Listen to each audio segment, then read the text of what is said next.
you some perspective on just how bad the buzz of booze really is.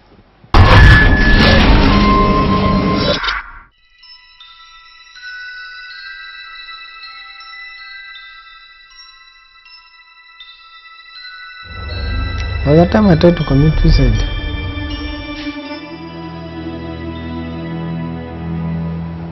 a solemn confession from under the covers of a hospital bed in Nyeri. you find yourself drinking.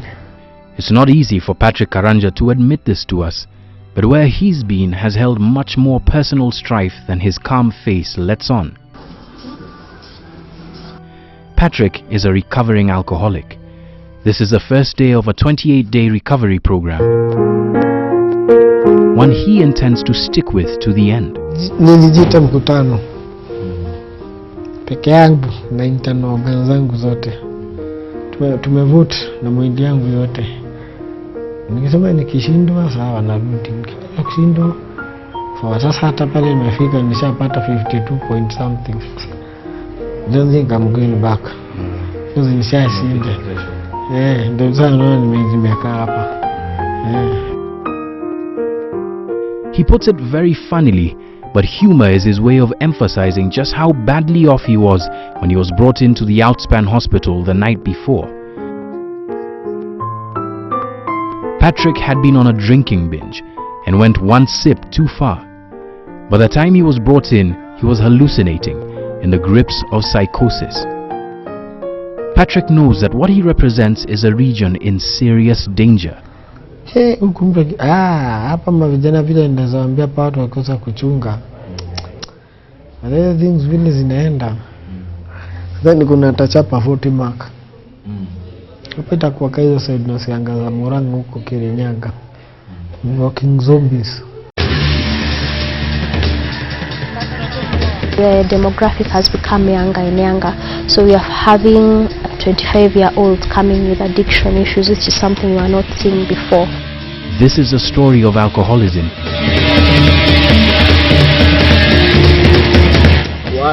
Wajue kile tunaendelea naye and how it's tearing Nyeri apart, sip by sip.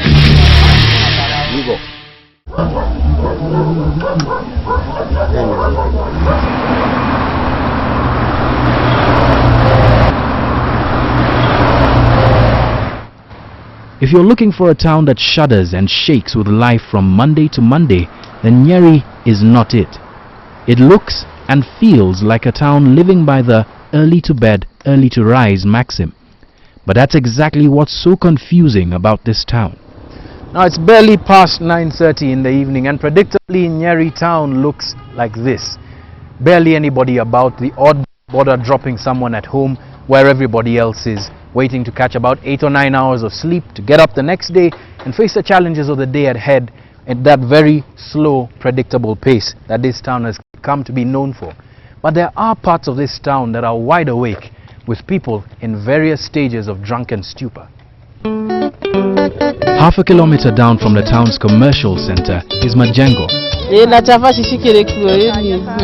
And at the mouth of this settlement, Latifa Wanjiro has set up shop.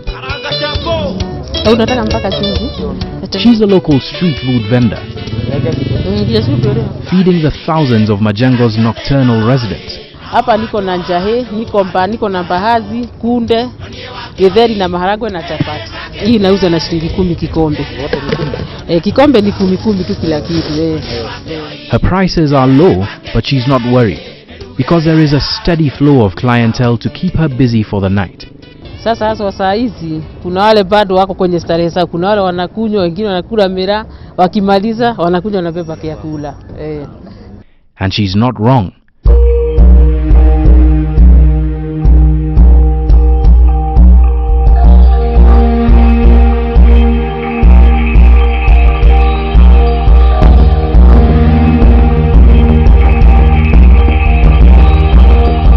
Long before we bump into the first of many people getting drunk tonight.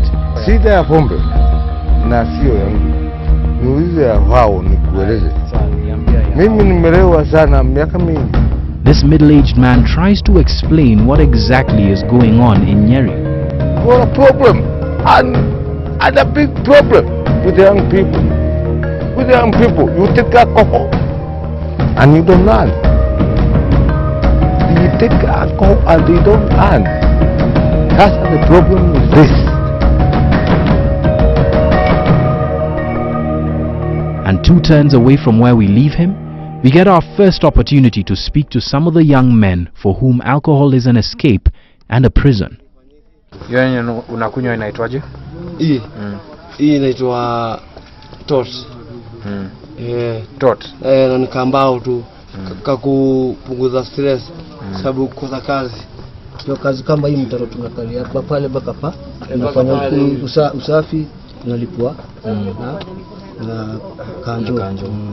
Sababu kama hiyo ingefika maana sana kuliko kutafuta watu na huko nje wanakuja wanasafisha na sisi tunakaa idle na siku. Ifali vitu kama hiyo. It's the start of a long night of drinking, with a locally brewed gin to get them drunk, and some mogoka, the leaf variant of stimulant miraa, to keep them up. Nothing though to keep them sober.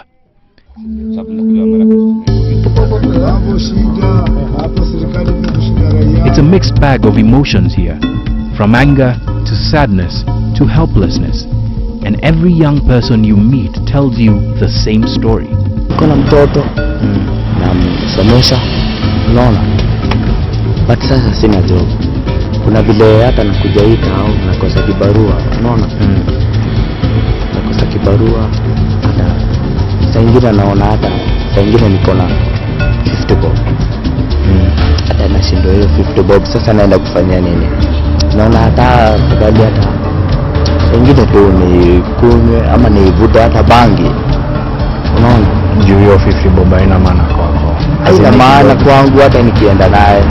Sasa hiyo 50 bob, sasa hiyo siku kuwa hata nimeacha home, hata kuna maybe hata mafuta, kuna hata nini, unaona. Sana naona afadhali hata hiyo 50 bob ni vuta bangi ama ni kunywa tu pombe, unaona. Not everyone is jobless here, but that doesn't mean that they are untouched by the buzz of alcohol. Mimi tu ni kukunywa tu unakunywa Kiasi, lakini nisiharibu kazi yangu. Jeremiah Nganga is a security guard at the local branch of a parastatal. Kaa wewe, si leo nilipata ukiwa gauge. Yes. Hata sasa niko gauge babo. And a little more than tipsy after a night's worth of work is barmaid Nancy Wanjiko Wanjiro. They're among the lucky young folk here. They've both got jobs, but they both know why drinking here is such a revered pastime. Most of us are living positively. Okay? Na sasa katika kujitoa katika hiyo maisha, si kujitoa, unapunguza stress, lakini bado upunguzi maisha, unakutaje? Bado stress, asubuhi yake pombe ikikatika, unakuta uko in the same situation. Wase wenye unawajua warika yako, kuna mmoja unamjua mwenye hakunywa? Hakuna, sababu hata wale afadhali mimi nakunywanga, sababu wale walika yangu they are worse kwa sababu wengine hata wale tulikuwa tumetoana na wao, tulikuwa tunatumia hata bangi, hata dawa ya kulevya.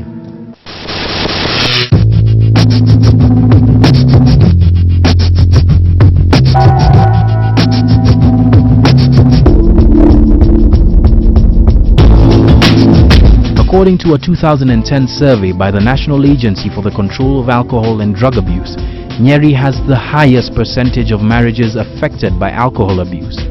9 out of 10 marriages that break up in Nyeri, according to this survey, are caused by alcohol abuse.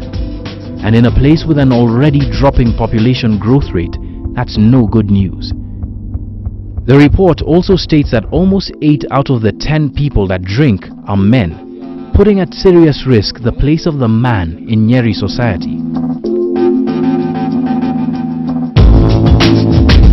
The news flashes that made Nyeri's men something of a national laughingstock with almost unfailing consistency stem from alcohol abuse.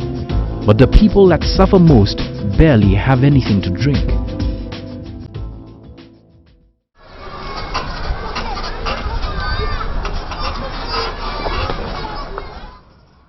Gitwariga Primary School is what many primary schools across the country are. Caked in dust, full to the brim with children, and a source of pride for the community.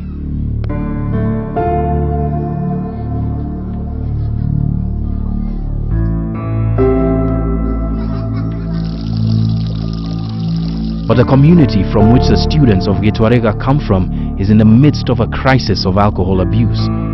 You can't see it on their faces, but a lot of these kids know way too much about alcohol than they ought to. I feel so encouraged when I see these kids, when we are talking with them, when I'm teaching them, they are so responsive. Habari? Yeah. Waonaje? Waonaje? Jane Jerimwangi has spent the last 2 years here teaching English to the Standard 1 class. Dry, wet. She's taught in a number of schools across the country, and Gitwarega is one of the schools she has fallen in love with. We embrace just the way they are. Yeah. But fears for a lot. And try as she might to shield her students from it, it's not long before the two worlds the children face every day start to collide. There is a big fight that we usually have when they go to Standard 3, 4 up, because now is the time that they started discovering that there is the outside world and the inside world. That is the school and the outside. So they try both areas, and finally you find that most of them, they join the streets, whereby we go for them there and we bring back them to school. Children are having to take care of themselves pretty early in life. You find a 9-year-old having to take care of themselves. They have to take care of themselves until the mother comes in, probably around 9, 10 o'clock. The father is nowhere to be found. So you're having children with a lot of emotional distress and maturing much earlier than they should be maturing. This is very, let me say, very ironical, if you allow me to say this, because you find that you are supposed to teach the father, the mother, and the children. That is the nuclear family. And when they come to the exams, they still find the same questions. But then, there is a child here who doesn't see the image of the father at all in the house. So, to try and focus whatever you are saying there, you try to draw, you try to show the pictures, but there is no image of the real father. Latifa Wanjiru is perhaps the best personification of this issue.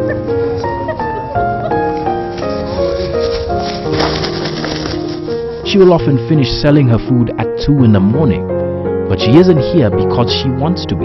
Bwana wako Hapana. Ana usaidizi kamili. Afanye kazi. pia yeye anafikiria. Pia yeye. Mbona huwa ni unafanya kazi mbona? Anasema kazi ni kazi hakuna.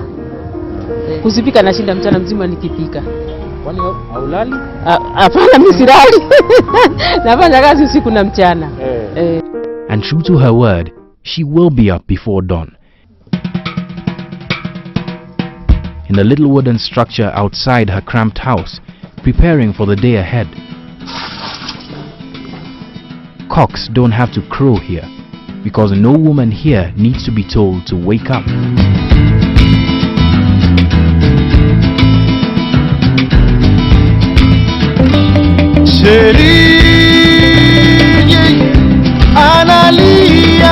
Analia, amechoka na dunia yake.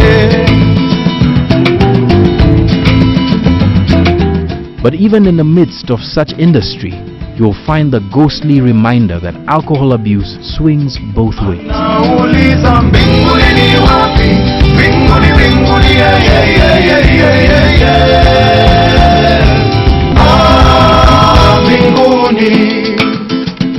The Nyeri woman is under a lot of pressure. There is a husband, yes, but he does very little. So the woman feels she has to step up to take care of her children as well as to keep up her face. Back at Gitwarega, I pressed Standard 1 teacher Jane Jerry for an example. It was last year. We had a case of 2 girls who were being raped by the father. The father was an addict, and the mother died of AIDS, that is HIV. And the only big problem is that we realized all this when it was too late, and the father was positive. The story of the two girls ran on networks across the country. A HIV-positive stepfather doing the unthinkable to the children left in his care by his wife, who had since passed. A father figure who abuses his role isn't uncommon here. The fathers are not at home. They are nowhere to be found. That's what's going on in Nyeri as far as alcohol abuse is concerned. But up next, we look at why alcohol became a problem in the first place and go to the drinking dens in the slum and out in the farms. That's up next on Perspective.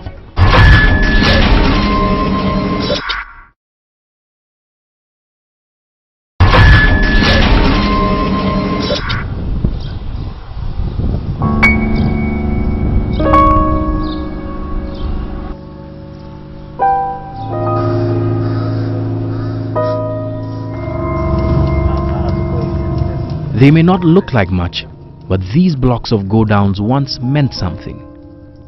Now, if you were looking to a place that mirrored the economic boom in Nyeri in the 1970s and 80s, then you had to look no further than the Kenya Industrial Estates property here. Thousands of men supporting hundreds of families worked here. But that was until the 90s, when Kenya faced its toughest economic period. The people who owned these go-downs began defaulting on their mortgage payments and couldn't support all of these men. The jobs started to dry up, they left this place and haven't come back in full. And along with those jobs leaving, so did the men in droves, and many of them wound up at bar stools and drinking dens across this county.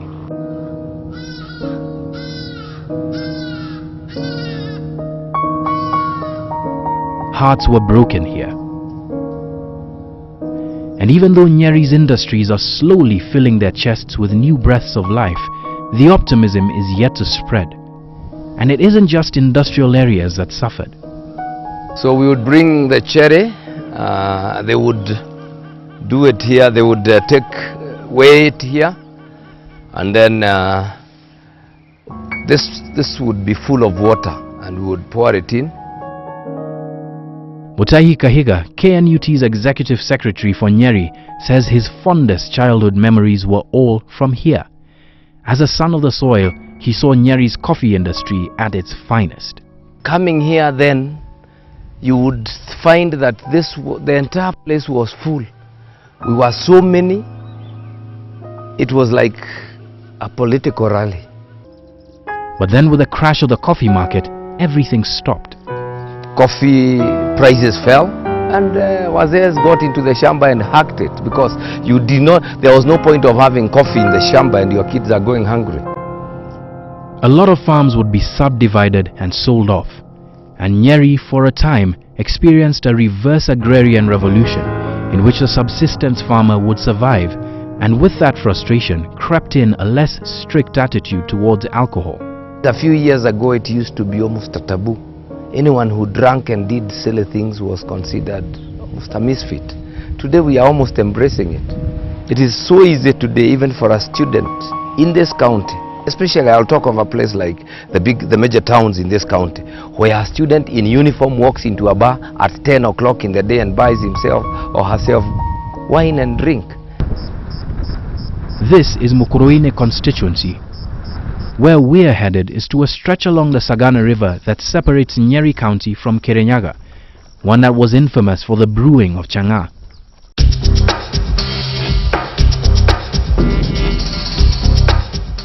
There's one sure way to cross the river, by this little raft.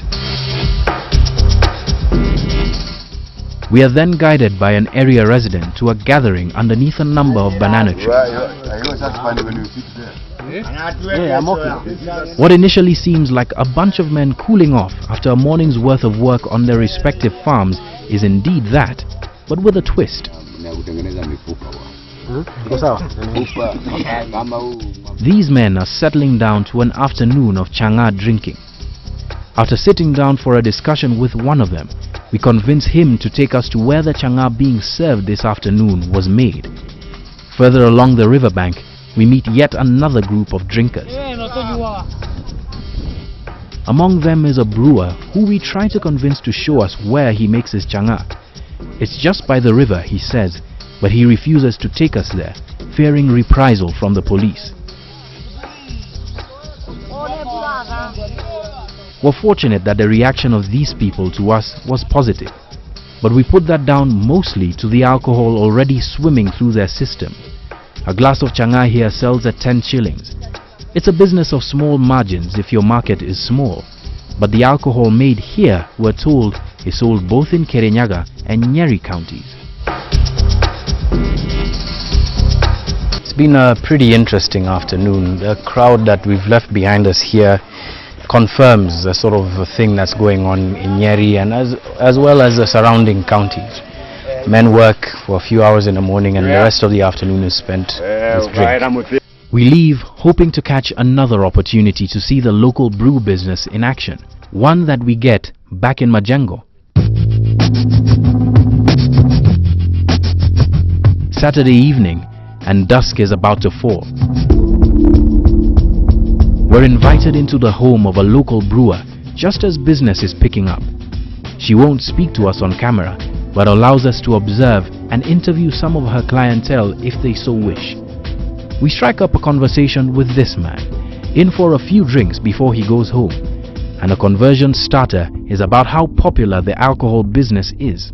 Pombe yote ikitokelezea hivi, hii inakuwa ni ya Central Province, Nyeri, Kiambu, area hiyo Murang'a, kwa sababu inajulikana ni lazima wakunywe. In a sense, he's right. In 2010, there were about 9,000 licensed bars in Central Region alone. Compare that with the number of schools, and you've got a scary statistic. There are 3,000 schools in the region, meaning that at one point in 2010, it was 3 times more probable that you would see a bar before you saw a school if you were driving through Central. The Alcoholic Drinks Control Act, or the Mutudo Law as it is commonly referred to, has had a drastic effect on that statistic, leading to the closure of at least 4,000 bars in the region. When there is the licensing boards, I get called to go and negotiate for them, and I say, you know, on their behalf. And I say, for alcohol, I'm sorry, I will not do it. Esther Murugi very nearly lost a popularity war in a just finished general election by making alcoholism part of her campaign conversation. I could see it was an issue, and one time I remember I tried to talk to the youth or the young men. What I recall is one of them telling me they have to support the biashara, and I thought that was a very negative kind of attitude. Closing bars is somewhat unpopular here. There are valid business concerns about an administration that is anti-alcohol, but licensed sellers are only part of a much bigger pool in which alcohol abuse can fester. There are hundreds of drinking dens that operate outside of the law, like this one, whose clientele isn't just from the slums. As the night wears on, men and women from the suburbs of Nyeri walk in. The cramped room gets even smaller, but the maker of these brews makes brisk business tonight. They say that they trust this alcohol and its brewer. But in the illegal local brew market, margins are getting smaller and smaller, and that can and has been dangerous for the willing customer. Kuna mali ingine unaweza ingia ukuta mtu si anakuzia hii pombe hawezi kunywa. Kwa nini? Wewe mwenyewe huwezi jiuliza swali kaa hiyo. Ujiulize swali. Enyewe unatuzia hii changa ama stima ama nini? Mbona ukunywi? Mbona ukunywi? Unamwambia kunywa kidogo. Sikunywagi. Ukienda unamkuta kwa bar. Anakunywa. Kwa hivyo yeye anakuuzia takataka. Yeye anaenda kukunywa kila kitu safi. The Kumikumi incident that occurred in the year 2000 announced the arrival of brews that were spiked to make one's alcohol more popular. The scenes of death and severe alcohol poisoning have since been repeated almost everywhere in the country, and Nyeri is no exception.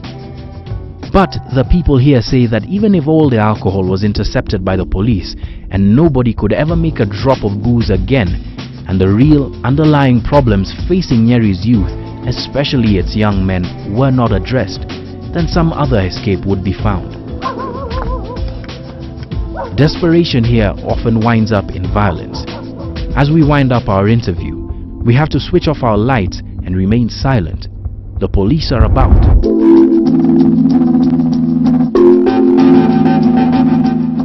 Looking for drinking dens to close down, or more likely, according to the people here, to exploit.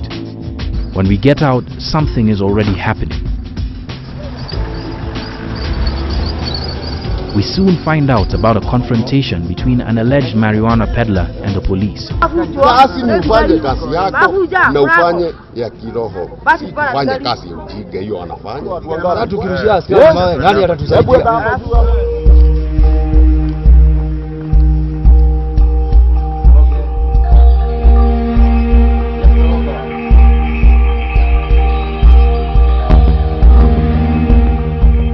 And the police are furious about it. There will be no business done here tonight. Just goes to show how in a slum 5 minutes can change everything. I mean, we were somewhere being shown exactly what the issues are with regard to brewing. Step outside and it's a different kind of party. Police chasing people all over the place. Amenuma kukula nyama na kukunywa damu. Na kukula nyama na kukunywa damu. The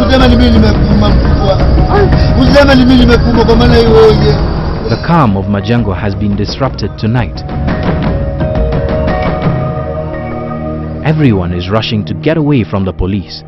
But even then, you're almost certainly going to find signs of that battle with alcohol here, like someone who lost the fight and staggers off into the night.